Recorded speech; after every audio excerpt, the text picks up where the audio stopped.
Okay. Welcome, everybody, to the Kairos Bridge channel. I'm so glad that you're here. I have a special guest with me today because we are going to be talking about this concept that I think every parent feels at some point in time, but maybe doesn't always have the language for. It's this discrepancy between what am I hearing from the school versus what am I seeing at home? I see my child is so capable, but I'm hearing at school that maybe there's a struggle. And so how do we understand, is it a cognitive issue? Is it an emotional issue? So to unpack this, I have invited my good friend, Dr. Gina Cruz from Brain Bridge Learning to have this conversation with me today. Hi, Bethany. I'm so glad to be here with you. Yes. This is a big topic for sure. Absolutely. So you have one of the most beautiful hearts I've ever seen for helping children learn. And so I would love for you to just share a little bit with our audience about what you do and what your passion is. Thank you so much. So, I used to be a teacher many years ago, so I kind of have that vantage point, but I'm also a mother and I'm also a business owner. So I do work a lot with children. And I believe everybody can grow and improve and become stronger. And so a lot of times, what I do on a daily basis really is I work with students and even adults, but a lot of students that come in and they feel defeated and deflated. They don't feel smart and they don't know. They kind of have a fixed mindset even. They don't know that they can grow and change and improve. And that is my mission, really, is to help them all to understand that you can change. Your brain can get smarter. You can become that learner and really meet all of your maximum goals that you have in your life. I love it. It's so beautiful. And you actually embody that very well because we have been able to see you. And when I say we, I mean my son and I over the last 6 months in action. 6 months ago, or it's probably more like 8 months ago now, we came to you because I was a parent who was very confused by the reports I was getting at school. And we came to you looking for answers. And so I just want to share a little bit about that personal story with the audience so that they know this context. Okay. So and so just for the sake of telling them, we were starting to get these reports about struggles with reading. And when I saw the assessments, though, that were being sent home, the cognition and the accuracy, or the comprehension and the accuracy were in the top 95th percentile. But this element of fluency on the MAP testing was what was lower. And this was what was just being harped on constantly. Even when there was success on an individual test, it was still this narrative of, but you struggle, but you struggle. And it was starting to bleed into other areas as well. Like it started to bleed into things he loved, like math and science. Right. And so there was just this constant defeat mentality. So much so that like days became anxiety inducing. Like we were dreading school, both of us. And I was providing encouragement at home, but still the days were just, they honestly, they felt like beatdowns. So we came into you all, did some cognitive testing to get some answers. And I want to talk a little bit about the cognitive testing, but I'm going to also spoil it a little bit for the audience up front, that you and your director also identified something else outside of the cognitive testing to where you said, like, because the cognitive testing has shown this thing that you're going to talk about, this is the type of school environment he would thrive in. And so we have changed the school environment. And now not only is he happy to go to school every day, loves his teachers, he's getting A's and B's.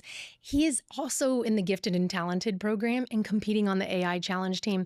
And I say all of this not to like praise the outcome, but to say like, this kid is thriving now and is so happy. So like, I want to talk a little bit from your perspective as an educational psychologist. What did you see in the test results and what did it help you to ascertain about this learning profile? I always like to take those opportunities when I'm meeting with families to really gather as much information as I can. So yes, we did the cognitive testing. I'm gathering information from you about what you're observing, what's going on. You'll tell me, or you did tell me, things that were going on that you might be hearing from your child as well, or that that he complained to you about even, and kind of how he was feeling. So I take all that information in really to gauge what's going on. So I could tell from the cognitive testing, we had a very bright young man and, with a lot of high strengths. So sometimes, there were some areas that were in the average range, which are still great, but there was a discrepancy between those very high skills and those average skills. So that told me a little bit. Okay. That was actually really powerful for me because you were saying like, this is at the level of a 25-year-old. This is at the level of a 19-year-old. The kid at the time was 10. Right. And then you were like, the reading is at an 11-year-old. And I'm thinking, okay, the reading is above his age. So what's the problem? And the discrepancy, you were like, he's frustrated that he's so good at this stuff. How do we pull it up? Yeah, Yes, I love exactly. that. Yeah. Exactly. So, for some people, when they come in and they test, they're low on everything, or maybe they mostly have weak skills. But for others, they're really bright, and it's that discrepancy. And so, their brain is working on this high level of thinking and processing, but in some areas it's not. And so to them, even though it's above their age level, it's pulling them back. They're feeling like it's holding them back, and or they're hearing from the teacher, especially in someone that goes to a charter school or a private school where the content may be a little more advanced. So generally speaking, that classroom, it's the whole classroom where, those kiddos are generally performing higher, not always, but generally. And so sometimes there's even a discrepancy just between maybe if they went to a public school, they would be performing right where they need to be. Right. But sometimes it's the environment and the school. And sometimes, honestly, even as a former teacher, sometimes the teacher's not the best fit. Sometimes the school is not the best fit. And we can tell that from what we're hearing from parents oftentimes. Yeah. Well, and I think that we've been really excited because we went through the 6-month program and saw great gains. But the thing that has really changed our life is the change in the school environment. And so this is where, as a parent, sometimes we wrestle with this topic of like, oh, well, kids just need to toughen up. It'll teach them resilience. And that was why we chose to keep him in the school for the entirety of the 4th grade, because there were things that could be learned and resilience that could be developed by toughing it out and sticking with things like that. But I think that there's also this element of like, what is a healthy challenge? Not something that is psychologically beating us down or making us feel unvalued or have these maybe feelings of shame. But like, this is where I love the psychologist, Yuri Bronfenbrenner, his bioecological system, because he depicts it as the child's at the center. And so many people pour into that child. It's their friends, their siblings, their parents, their teachers, their mentors, their coaches. And then outside of that environment is their parents' work and the indirect effects. But even like the school system and policies that are put in place, there's so much that can affect a child. So to your point about like the teacher is one really great point, but like the school system and the classroom environment and the charter school, I think that those are all really great points. And so I could be doing all of the encouragement I wanted, but if the environment of learning was not suited, I could have probably just been shouting into the wind. And so from your vantage point, like how important is it for a parent to zoom in and out and look at all of these different environmental factors? It's exactly what you said. There are so many different elements to the perfect educational opportunity, right, for our students. And so we want to look at a lot of different things. It's very important for parents to stay attuned to their child. They want to listen to their emotional experiences. They want to pay attention to those somatic complaints. They want to look and see, is my child feeling anxious? Are they depressed? Do they hate school? What are those things that are going on? And then cognitive testing is very helpful because then that tells us how they learn. Knowing how our child learns, it's one thing to get that MAP testing or the STAR testing back.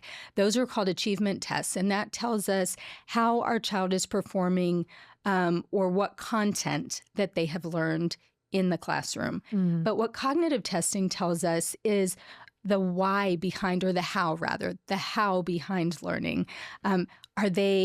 Is their, learning style or preference rather more auditorily based? Is it more visually based? Are they kinesthetic learners? That's a preference because really we want our children to be able to learn in all three ways. But, we need to know those things. We need to know if there's anything that's weak, if there's anything that's strong, because that really helps paint that picture. But then we also want to really pay attention to that school environment. We want to ask ourselves, what is the teacher's flexibility and communication and mindset like? You wouldn't believe the countless times that parents have come in and told me all different kinds of situations. I even had a principal come in once where she was kind of bragging about how she would hold this big event in the auditorium and right before STAR testing to try to motivate the kids to do well before STAR testing, right? Right.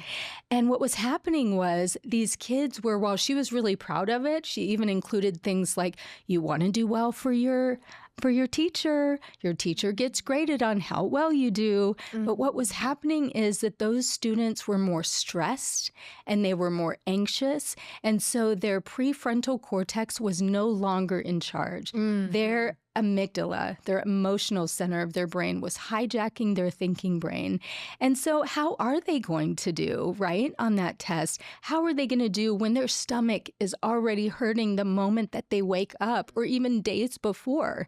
So that school environment and how that teacher is towards their student and what opportunities, what they know about that student and how they approach them, that absolutely affects how our students feel about themselves, their self-efficacy, their academic efficacy. When someone believes something negative about you, and you hear it over and over and over again, that's also neuroplasticity in action. But what's happening is it's your own narrative and it's happening over and over. It's playing over and over. So that's embedding in your own mind. Yeah. You maybe start to speak those things about yourself as well. And it becomes part of your belief system. And so to me, that was some of what was going on with your son. We knew what those cognitive strengths were. We knew about that discrepancy, but we also really knew that something just wasn't setting right. Here you have this bright individual that's not really enjoying learning. Why? Right. Now, it can be that those skills are weak, or it can be something else is going on, right? And so we need to tap into what that is so that we can make a change. I love how you have characterized that as both like the cognitive piece, but also the emotional piece, because when we are emotional, learning is exceedingly difficult. It's why when we start to see tears and crying, we've got to process that emotion so that we can get the brain back on track to actually learn, because you don't learn through tears. No, you don't. And so I love that you bring those two pieces together. I also love that, I had started this from an angle of parenting and you had come at this from an angle of teaching. And so often our paths have intertwined where you're like, okay, let's talk about this parenting piece. Or I keep getting pulled into some of these teacher workshops and symposia. And I'm like, well, I guess it does have like this dual benefit. Right. And so this element of the classroom, I think that even just today, I was at my son's school for the science fair and I heard the teacher say something that she was correcting behavior, but she was doing it in such a way that was so healthy. And I thought those are the words of a teacher who cares, who really cares. And I just was like, oh, thank goodness for this school. So I could go on and on about the school. But my point there is that so much of this can be learned, whether it be by parents or whether it be by school or teachers or coaches. And I say that because so often I sat in the lobby hearing the training that was happening with your trainers, with not only my own child, but other children. And one of my favorite things that I hear you say is, we do hard things here. And you tell the kids that all the time in such an encouraging way. And then your trainers reinforce like these positive mindsets of like, we can do this, we can move forward, let's set ourselves a goal. And so you clearly are very passionate about this and you've got a philosophy behind it about how it helps you and your training team motivate and teach children not only to build their executive function, but to encourage them that they can do this. And so tell us a little bit about like, what is that philosophy and how can parents and even teachers pick it up and use it in their own way? Right. Well, first of all, we know that every child is different, right? A lot of the children that we see, even people that we see at Learning RX, come in deflated, defeated. They just don't feel good about themselves. And so one of the very first things we have to work on is their mindset. Oftentimes they have a fixed mindset, but we want to change that to a growth mindset. Until you really believe that you can change, until you taste success even, Yes. you are not going to want to do the hard things. Yeah. But unfortunately, the change and growth doesn't happen in the easy. It happens in the hard. Life is hard, right? Yeah. And so as much as we can get our children, our own children or our students if we're teachers, or, in my case, from a learning center perspective, our students there, to really grasp and take on that growth mindset. So when we ask them to do these brain exercises where, they get harder and harder as you go through, and that is because that's how the brain changes. It changes with consistency and repetition and pushing through. Now, we don't want them to be overly stressed, right? So we're doing that in a fun manner. It's much like working out your body, but you're working out your brain. But they also have to taste that success, right? So if somebody gets overwhelmed, perhaps we take a brain break. We breathe through that, right? Or else maybe we are backing up to go back forward again. So backing up a little bit to something easier, so then we can try again and plow forward. So and they've got that confidence foundation to go back forward. It's kind of like a diet, right? My favorite dessert ever is ice cream. I could eat it every single day if I would allow myself to. Now, but if I were on a diet and I was depriving myself of that ice cream, and yet my clothes didn't feel any better. Nobody was noticing. The scale stayed the same. I wouldn't want to continue depriving myself of ice cream, right? It's the same thing. We have to feel eventually that we're making steps forward in order to keep plowing forward. I love it. Yeah. That's so good. Now, for a parent who might be listening to this and thinking like, oh, that might be what's going on with my child. It might be some cognitive testing to understand exactly where their executive function maybe can be built up, or consideration about the environment. Is this the right learning environment for my child? Is it supporting not only their cognitive development, but their emotional development as well? For that parent who's listening right now, what practical advice would you give them on where to go or what to do next? I think it's really important to pay attention, listen to your child. Sometimes we need to make changes in school environments if we notice upon our own observations, or maybe digging a little bit, that it doesn't seem to be the best match for our child, or maybe even for some reason the teacher doesn't seem to be the best match for that child. Sometimes we need to make a school change, and sometimes we may just need other support services, but at Learning RX, I really see ourselves as one team member. So always seek out help, seek out professional help if you're not sure. I know that I would gladly meet with anyone, whether or not they have their child take a cognitive assessment or join our program. That doesn't matter. It's really about helping the families and just informing them of what their options are based on the information that we have. Yeah. I loved how you said earlier, like attune to your child, gather information, evaluate that data, and then consider, is a change needed? Yes.